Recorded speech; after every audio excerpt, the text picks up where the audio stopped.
네, 안녕하세요. 드론을 사랑하시는 여러분, 청년왕국입니다. 오늘은 초경량 비행장치 신고에 관한 내용을 제가 이제 교육을 해드릴 겁니다.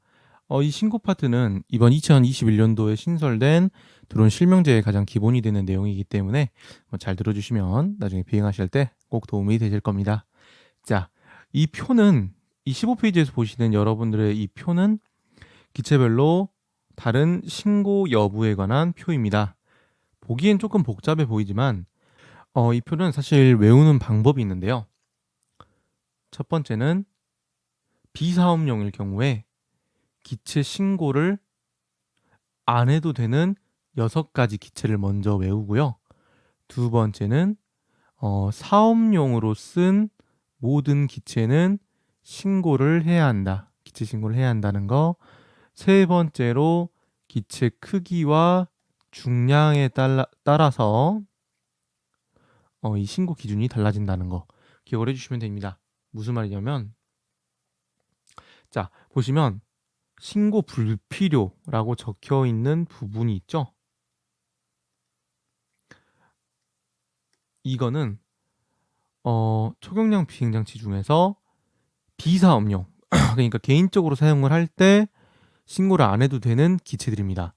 이 6가지를 먼저 외우시면 그럼 나머지들은 당연히 비사업용이더라도 신고를 해야겠죠. 그 다음은 사업용으로는 모든 기체가 신고가 되어야 합니다.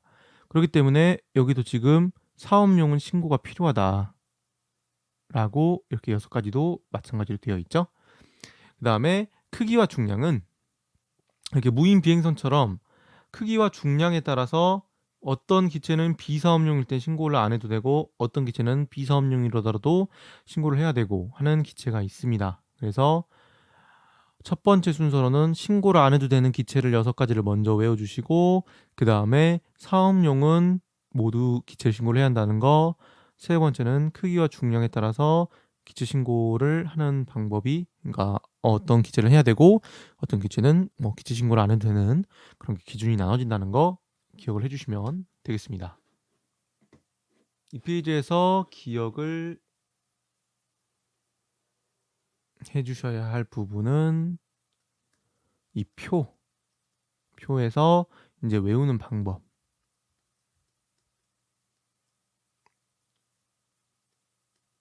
기억을 해주시면 되겠습니다. 그 다음은 무인 동력 비행장치의 기체 신고 기준인데요. 이 무인 동력 비행장치는 방금 전에 이제 봤던 표에서 저희가 따로 뺐습니다. 따로 빼서 이제 저희가 강의를 해드릴 거예요. 왜 그러냐면 이게 2021년도에 그러니까 올해 개정이 됐습니다. 무인 동력 비행장치, 그러니까 무인 비행장치는 기억을 하는 방법이 딱 2가지예요.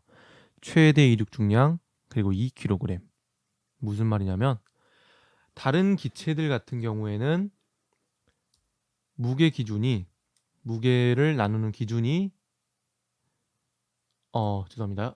이제 기체 신고를 하는 기준이 보시면 무게 기준을 나눌 때 자체 중량을 기준으로 나눕니다.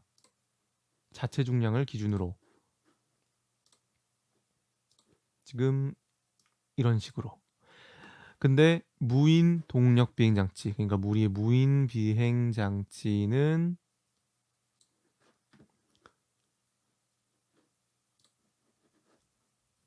최대 이륙 중량을 기준으로 나누죠.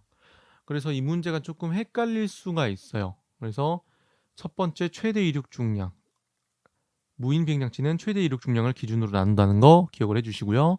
그 다음에 2kg은 무게가 그러니까 최대 이륙 중량이 2kg를 초과하는 기체부터는 비사업용이더라도 소유자가 기체 신고를 무조건 해야 돼요.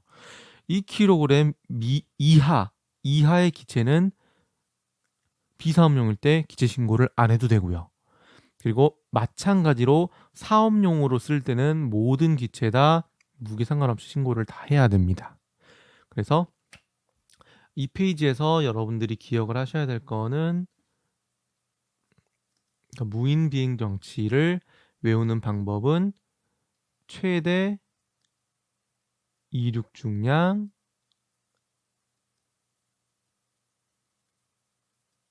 그리고 2kg 이거 기억을 해주시면 되겠습니다. 네, 그 다음은 초경량 비행장치 신고 법령에 관한 내용인데요. 일단 항공안전법이 있고요. 안전법이 있고 이 항공안전법에 시행령, 시행규칙이라는 게 있습니다. 이것들은 이 항공안전법을 시행하기 위해서 좀 더 세부적인 사항들을 기재해 놓은 규칙과 시행령이라고 보시면 돼요. 그래서 여기서 기억을 하셔야 될 거는 항공안전법에는 기체 신고가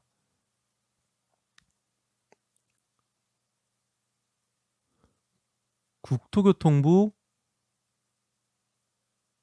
장관이 담당한다라고 되어 있는데요. 시행 규칙에서는 한국교통안전공단 이사장이 기체 신고 업무를 한다고 되어 있어요. 자, 한번 실제로 가볼게요. 일단은 항공안전법 제122조 초경량 비행장치 신고에 대한 내용을 보면요. 자, 제1항 초경량 비행장치를 소유하거나 사용할 수 있는 권리가 있는 자는 이러이러한 내용을 담아서 국토교통부 장관에게 신고해야 한다 라고 되어 있습니다. 그리고 제2항 국토교통부 장관이 신고를 받았으면은 7일 이내에 신고 수리 여부를 신고인에게 통지해야 합니다. 그리고 제3항 이 기간 내에 신고 수리 여부나 처리 기간이 연장됐다라는 것을 통지를 안 했으면 그 기간이 끝난 다음 날에는 신고를 수리한 것으로 봅니다. 이거는 그 기체 신고를 담당하는 기관이 잘못을 한 거기 때문에. 그리고 제4항 국토교통부 장관은 신고 번호를 소유자에게 신고 번호를 발급을 해야 되고요. 그리고 5항 신고 번호를 발급받은 소유자는 그 신고 번호를 비행장치에 표시해야 됩니다. 이 내용은 우리 자동차를 생각하면 번호판을 줘야 한다라는 내용이고 5항은 번호판을 부착해야 한다 하는 내용입니다. 그렇게 크게 어렵진 않고요. 이렇게 쉽게 기억을 해주시면 됩니다. 자, 신고를 필요로 하지 아니하는 초경량 비행장치 범위 하지 아니하는 이렇게 적혀 있는데요. 그냥 신고를 할 필요가 없는 초경량 비행장치라고 생각을 하면 됩니다. 뭐가 있냐면 아까 제가 표에서 먼저 외우라고 했던 6가지가 있죠. 이 6가지가 그대로 여기 나와 있고요. 그 다음은 7, 8, 9번에 3가지가 신설이 되어 있는데 3가지가 적혀 있는데요.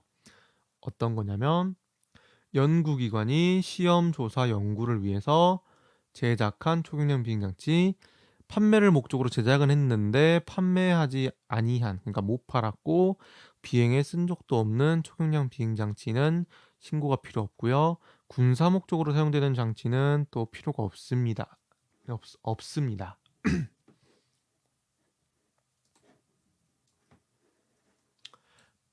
법령이 토시 하나 안 틀리고 외우면 되게 시험에서 좋은 점수를 받기는 좋습니다만 그 전에 일단 쉽게 외우는 방법을 여러분들이 기억을 해주셨으면 해요.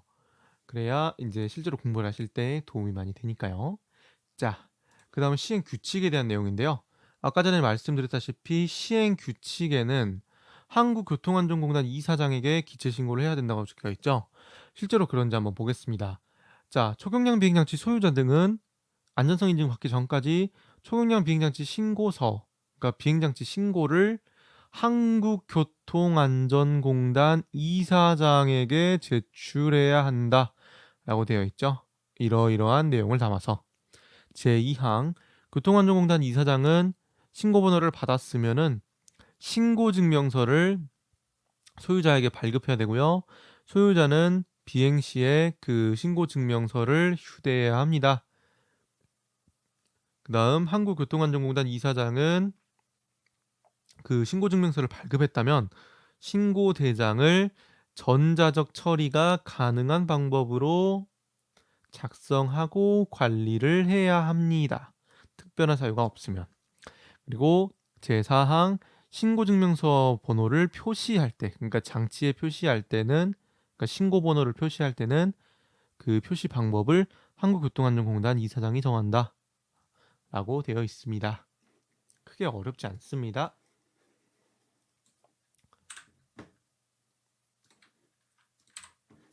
자, 변경신고 관한 내용인데요. 자, 항공안전법 제123조 초경량 비행장치 변경신고 내용을 먼저 보겠습니다. 자, 초경량 제1항 초경량 비행장치 소유자는 신고한 초경량 비행장치의 용도, 소유자 성명 등 국토교통부령으로 정하는 사항을 변경하려는 경우에 국토교통부령으로 정하는 바에 따라서 국토교통부 장관에게 변경신고를 해야 된다. 그러니까 내가 초기에 신청했던 그 내용하고 좀 다른 내용이 있으면은 변경할 내용이 있으면 변경 신고를 해야 된다. 그거를 국토교통부 장관에게 해야 한다라는 내용이고요. 변경 신고를 받은 날부터 7일 이내에 신고 수리 여부를 통지를 해야 되고요. 신고 수리 여부나 연장 기간을 통지를 안 해줬으면 그 기간이 끝난 다음 날에 신고를 수리한 것으로 봅니다. 내용이 거의 비슷비슷하고요.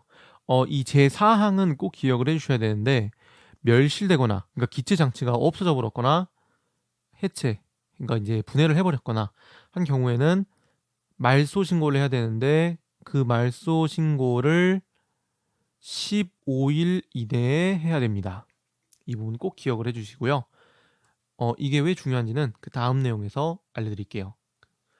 자, 제5항 신고서의 기재사항 및 첨부 서류에 흠이 없고 법령 등의 형식상 요건을 충족하는 경우에는 접수기간에 도달된 때 신고된 것으로 본다. 자, 이 말이 무슨 말이냐면 내가 서류를 제출을 했는데 한국교통안전공단에 제출을 했어요. 근데 이 서류가 문제가 없으면 나는 신고 의무를 이행했다고 본다라는 거가 제5항의 내용입니다. 다음 제6항 초경량 비행장치 소유자가 말소 신고를 안 했으면 국토교통부 장관은 30일 이상의 기간을 정해서 말소 신고를 한 것을 소유자에게 최고해야 한다. 즉 재촉을 해야 된다. 말소 신고하세요라고 말을 해야 된다라는 거고요. 이렇게 재촉을 했는데 소유자가 그 말을 안 들었다면 국토교통부 장관은 직권으로 신고번호를 말소할 수 있고요. 말소를 했으면 소유자나 이해관계인에게 말소했다고 알려줘야 됩니다. 라는 내용이 항공안전법 항공안전법 제123조에 대한 내용입니다.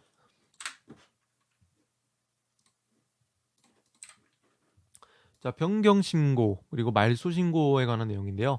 이 부분은 기억을 하실 게 일단은 두 가지입니다. 뭐냐면 변경신고를 할 때는 30일 이내에 한국교통안전공단 이사장에게 해야 한다는 거, 말소신고를 할 때는 15일 이내에 한국교통안전공단 이사장에게 해야 한다는 거. 변경신고는 30일, 말소신고는 15일. 이게 조금 헷갈릴 수는 있어요. 그래서 꼭 기억을 해 주셔야 되고요. 이 내용은 시험 문제로 실제 자주 나오는 내용들입니다. 이 부분 꼭 기억을 해주시고 나머지 부분은 거의 비슷한 내용이라서 한번 읽어주시면 되겠습니다.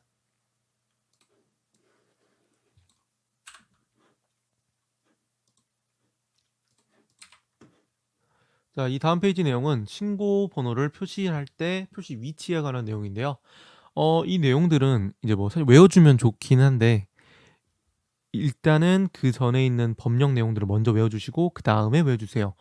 이 내용들은 한국교통안전공단 홈페이지에 실제 나와 있기 때문에 내가 운영하고자 하는 기체에 이제 그 번호를 받았다면, 기체 번호를 받았다면 이러한 위치에 표시를 해주면 된다는 내용이고요. 그 다음 내용에는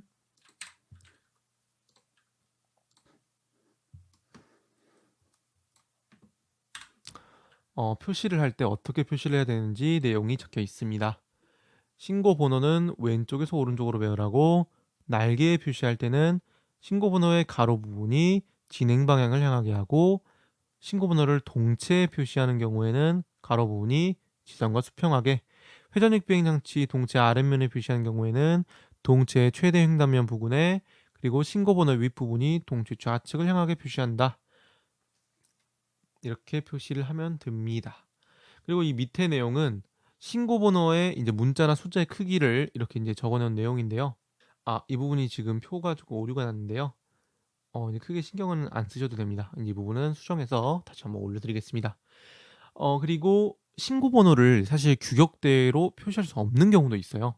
그런 경우에는 맨 밑에 적혀 있는 내용대로 규격대로 표시할 수 없는 경우 탈부착 가능한 장치를 제외하고 나머지 부분에 가장 크게 부착하면 된다. 그러니까 눈에 잘 보이게 표시를 하면 된다라는 내용입니다. 여기까지가 기체 신고에 관한 내용이고요. 그 다음은 안전성 인증에 관한 내용인데요. 안전성 인증에 관한 내용은 다음 시간에 하도록 하겠습니다. 이번 2강에서 기억을 하셔야 될 내용은 일단 크게 네 가지입니다. 뭐냐면 표 외우는 방법, 맨 처음에 나왔던 15페이지의 표 외우는 방법, 그 다음에 무인 비행장치는 최대 이륙 중량과 2kg, 세 번째는 변경 신고는 30일 이내에, 그리고 말소 신고는 15일 이내에 한국교통안전공단 이사장에게 신고를 해야 한다는 거. 그리고 네 번째로는 법령 세부사항. 그러니까 이제 뭐 예를 들어서 내가 기체 신고를 하기 위해서 신고 서류를 냈는데 신고 서류가 크게 문제가 없는 상태에서 한국교통안전공단에 신고 서류가 도달했다면 이 도달된 날짜로 기준으로 나는 신고 의무를 이행한 것으로 본다. 이런 것들, 이런 세부 내용들 기억을 해주시면 되겠습니다. 네, 다음 시간에 뵙도록 하겠습니다. 감사합니다.